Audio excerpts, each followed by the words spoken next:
Assalamualaikum warahmatullahi wabarakatuh. Perkenalkan, nama saya Mamai Mugiarto dari kelas Manajemen G, semester 6, NIM 3402180252. Prodi Manajemen, Fakultas Ekonomi, Universitas Galuh. Pembuatan video kali ini bertujuan untuk memenuhi salah satu tugas mata kuliah, yaitu Sistem Informasi Manajemen. Di sini saya akan membacakan materi mengenai SOP atau yang kita kenal sebagai Standar Operasional Prosedur. SOP adalah suatu alur atau cara kerja yang sudah terstandarisasi. Standar operasional prosedur ini memiliki kekuatan sebagai suatu petunjuk, bersifat mengkiat dan direktif. Hal ini mencangkup hal-hal dari operasi yang memiliki suatu prosedur atau langkah-langkah tertulis yang pasti.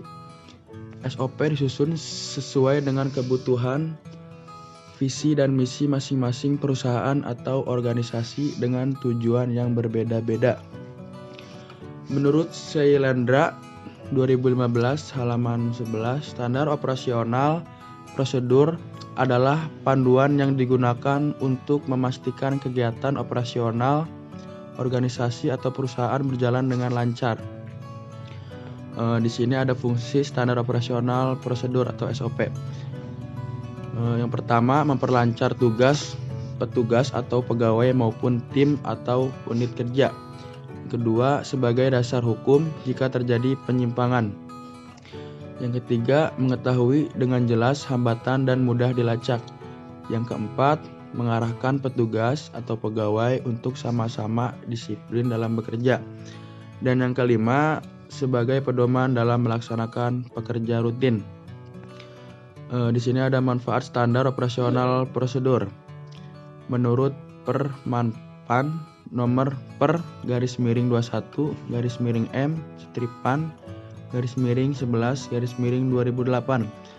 Manfaat SOP diantaranya yaitu: yang pertama, sebagai standarisasi cara yang dilakukan dalam menyelesaikan pekerjaan khusus, mengurangi kesalahan dan kelalaian. Dan kedua, menjadikan staf lebih mandiri dan tidak tergantung pada intervensi manajemen, sehingga akan mengurangi keterlibatan pimpinan dalam sehari-hari. Yang ketiga, meningkatkan akuntabilitas dengan mendokumentasikan tanggung jawab khusus dalam melaksanakan tugas. Yang keempat, menciptakan ukuran standar kinerja yang akan memberikan pegawai cara konkret untuk memperbaiki kinerja serta membantu mengevaluasi usaha yang telah dilakukan. Yang kelima, menciptakan bahan training yang dapat membantu pegawai baru untuk cepat melakukan tugasnya. Dan keenam, menunjukkan kinerja bahwa organisasi efisien dan dikelola dengan baik. Yang ketujuh, menyediakan pedoman bagi setiap pegawai di unit pelayanan dalam melaksanakan pemberian pelayanan sehari-hari. Yang kedelapan, menghindari tumpang tindih pelaksanaan tugas pemberian pelayanan.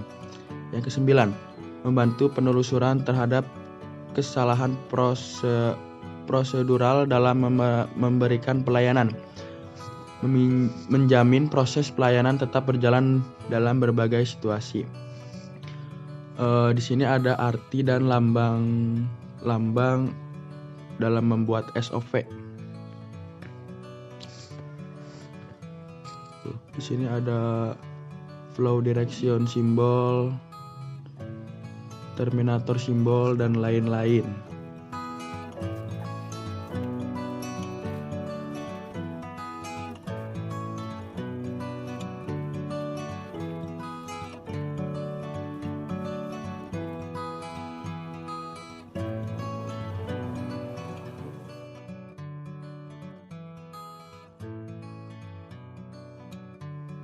Ini adalah contoh SOP yang saya buat, yaitu proses penerbitan surat keterangan aktif mahasiswa.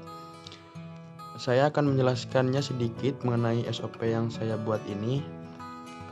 Mohon maaf tapi jika ini adalah contoh SOP yang saya buat, yaitu proses penerbitan surat keterangan aktif mahasiswa. Saya akan menjelaskannya sedikit mengenai SOP yang saya buat. Mohon maaf jika ada kesalahan dalam menjelaskannya.